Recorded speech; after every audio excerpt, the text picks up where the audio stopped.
Good morning class 8th। This will be your 7th lecture of science. बेटा ये आपका 7th lecture है science का, जिसमें हम replenishing the soil with nutrients पढ़ने जा रहे हैं। मतलब सॉइल को वापस से रिन्यू करेंगे न्यूट्रिएंट्स से। ठीक है, तो वो कैसे करते हैं? तो after sowing the seeds the next step is to arrange for proper nutrition to them. तो जब हमने सॉइल में सीड डाल दी, अब सीड को प्रॉपर न्यूट्रिशन मिले तो उसके लिए हम क्या कर सकते हैं? ठीक है, we know that seed derive nutrition from the soil. To have a healthy crop, proper care needs to be taken for the nutrition of the soil. तो हमें पता है कि भैया जो सीड है वो न्यूट्रिशन कहाँ से लेता है? सॉइल से लेता है। तो अगर हमें क्रॉप हेल्दी चाहिए, मतलब जो प्रोड्यूस, मतलब जो सॉइल, मतलब सीड से निकलेगा वो हेल्दी चाहिए, तो हमें अपनी सॉइल को न्यूट्रिएंट रिच बनाना पड़ेगा।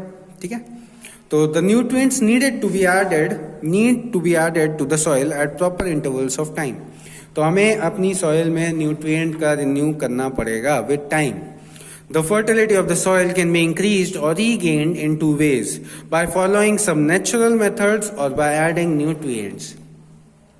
ठीक है, नेचुरल मेथड से या तो हम इंक्रीज कर सकते हैं अपनी फर्टिलिटी, या फिर कुछ एक्स्ट्रा न्यूट्रिएंट्स को ऐड कर सकते हैं। ठीक है, तो नेचुरल मेथड क्या है? Natural method that can be followed to improve fertility of the soil are. Natural methods क्या है? सबसे पहला है फैलो लैंड।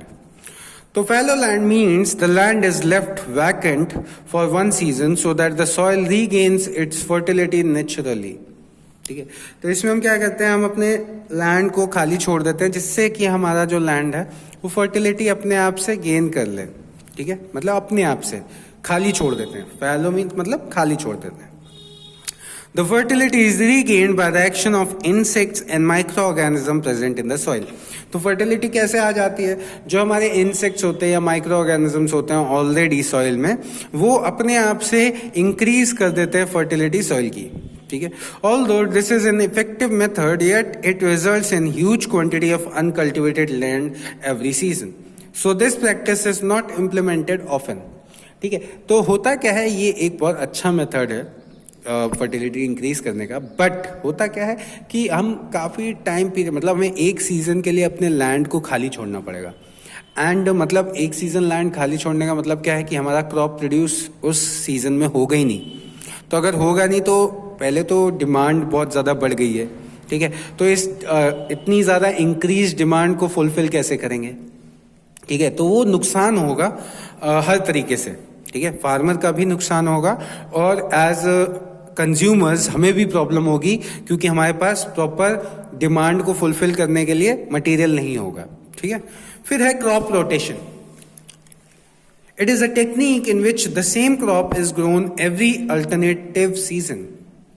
तो क्रॉप रोटेशन एक तरीका है जिसमें हम अलग अलग सीजन पे अलग अलग क्रॉप ग्रो करते हैं, मतलब रैंडमली नहीं, ऑल्टरनेटिवली।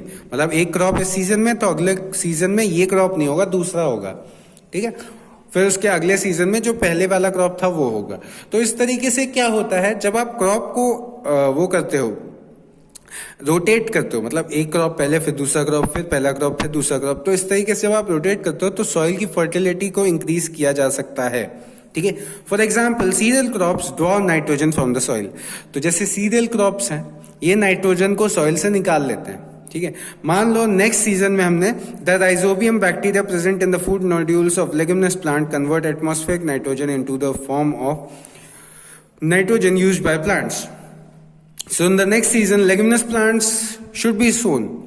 तो जो जैसे सीरियल क्रॉप हमने पहले ग्रो किया, तो उससे क्या हुआ, हमारे सॉइल में से नाइट्रोजन निकल गया। अगले सीजन में हम लेग्यूमिनस प्लांट को ग्रो कराएंगे, तो उससे क्या होगा, लेग्यूमिनस प्लांट क्या करता है, अभी हमने पढ़ा था, उसमें एक बैक्टीरिया होता है राइजोबियम, जो कि हमारे सॉइल में नाइट्रोजन को इंक्रीज कर देता है।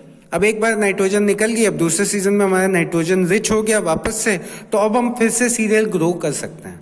ठीक है, तो इस तरीके से क्रॉप रोटेशन में भी हमें फायदा मिलता है। फिर आ जाता है मिक्स्ड क्रॉपिंग। तो मिक्स्ड क्रॉपिंग क्या है? Mixed cropping is one step ahead of crop rotation. Instead of growing crops in alternative season, both cereals and leguminous plants are sown in the same field in the same season but in alternative rows.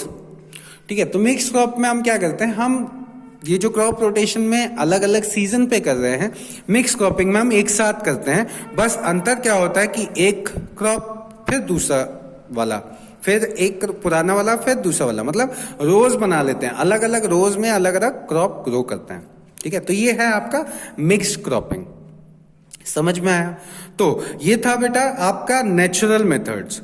ठीक है, अब next lecture में हम adding manures and fertilisers पढ़ेंगे। Thank you class.